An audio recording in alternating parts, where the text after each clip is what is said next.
dengan ilmu pengetahuan seperti yang kita rasakan saat ini. Yang saya hormati Dewan Juri beserta seluruh peserta lomba, dan yang saya hargai hadirin dan hadirat yang tema kurban. Kurban adalah salah satu amalan yang memiliki makna yang mendalam bagi umat muslim.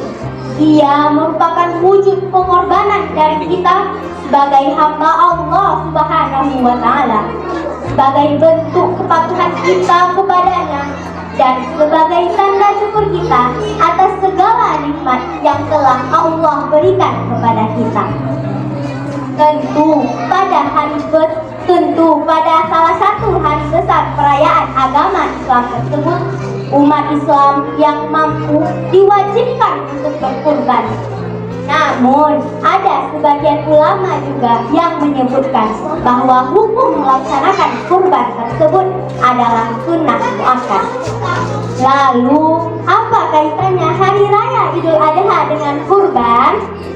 Ya, Hari Raya Idul Adha merupakan peringatan akan peristiwa kurban, yakni ketika Nabi Ibrahim bersedia mengorbankan putranya sendiri, yaitu Nabi Ismail. Hal tersebut dilakukan oleh beliau sebagai bentuk kepatuhannya terhadap perintah Allah Subhanahu wa Ta'ala. Salah satu ayat yang menerangkan akan perintah Allah untuk berkurban, yakni Quran surah Al-Kautsar ayat 2 yang berbunyi, A'udzu billahi minasyaitonir rajim.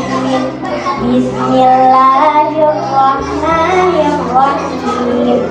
Fasholli lirabbika wanhar, yang artinya, maka laksanakanlah salat karena Tuhanmu dan berkurbanlah sebagai ibadah dan mendekatkan diri kepada Allah.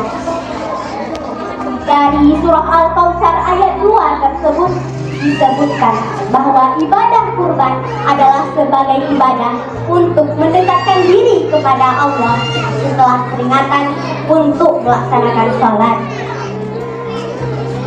Nabi Ismail adalah anak yang taat terhadap perintah Allah dan kedua orang tuanya. Kemudian Allah menguji ketaatan Nabi Ismail ketika Nabi Ismail menginjak usia remaja.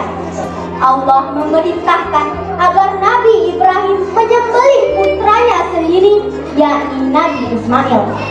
Nabi Ibrahim menerima perintah tersebut melalui mimpinya. Kemudian Nabi Ibrahim menceritakan mimpinya tersebut kepada Nabi Ismail.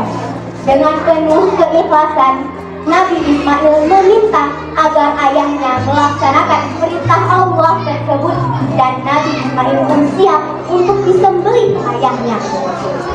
Tanpa pengetahuan Siti Hajar, keduanya pergi ke atas bukit untuk melaksanakan perintah Allah tersebut. Ketika pedang tepat berada di leher Nabi Ismail, atas kehendak Allah Subhanahu wa Ta'ala, Nabi Ismail digantikan dengan seekor domba yang gemuk. Peristiwa tersebutlah yang hingga kini menjadi tuntunan umat Islam untuk melaksanakan kurban pada Hari Raya Idul Adha. Teman-teman sekalian, hal yang bisa kita petik dari kisah Nabi Ismail ini adalah diantaranya kita senantiasa taat terhadap perintah Allah Subhanahu wa Ta'ala dan kedua orang tua kita. Ingat, ridha Allah tergantung dengan ridha kedua orang tua kita. Sekian pidato yang dapat saya sampaikan. Mohon maaf bila terdapat kekurangan dalam penyampaian pidato saya. Akhirnya saya tutup pidato ini dengan sebuah pantun. Berhati-hati di jalan raya, biar lambat asal selamat. Sukacita Hari Raya Idul Adha bagi semua muslimin dan muslimat. Wabillahi taufiq wal hidayah.